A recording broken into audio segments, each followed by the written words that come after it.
జోగి రమేష్ గత 5 ఏళ్ల వైసీపీ పాలనలో వీరొక స్టార్ స్పీకర్. ఏది మాట్లాడితే అధినేత వద్ద వీరతాడుపడి మంచి మార్కులు వస్తాయో ఆ విధంగా చెలరేగేవాడు. వీరి నాయకుడు జగన్ అధికారాన్ని కోల్పోయి బిత్తర చూపులు చూస్తున్నారు. ఇక జోగి రమేష్ అరెస్ట్ భయంతో ముందస్తు బెయిల్ కోసం రాష్ట్ర హైకోర్టును ఆశ్రయించారు. అది ఈ నెల 8న విచారణకు వస్తుంది.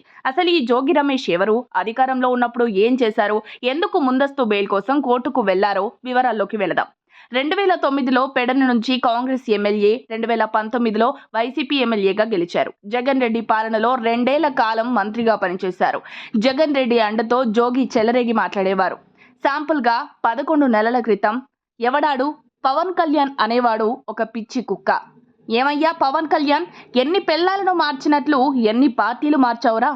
అదే సభలో యువగలం పాదయాత్ర చేస్తున్న నారా లోకేష్ను ఇంకొక ఊరపంది ఉన్నాడు, చంద్రబాబు గాలికి వదిలేశాడు అంటూ ఆవేశంగా మంత్రి జోగి ఊగిపోయారు.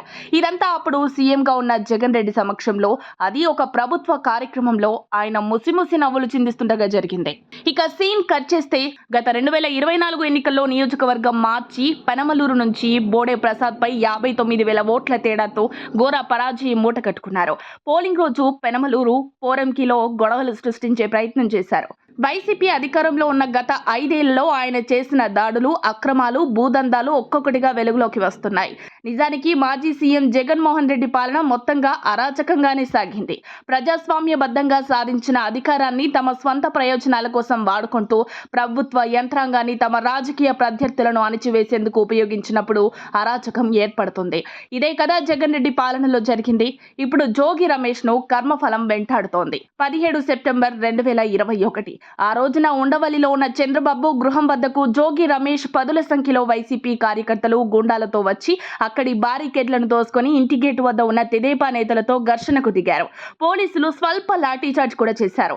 18న తన కారు డ్రైవర్తో తాడేపల్లి స్టేషన్లో కేసు తెదేపా నాయకుడు చంద్రబాబులపై పెట్టారు. ఇందులో ఎస్సీ అట్రాసిటీ కేసు కూడా ఉంది. దానికి సంబంధించిన వీడియోలు, సాక్ష్యాలు ఉన్నాయి. అప్పుడు కేసు పెట్టలేదు.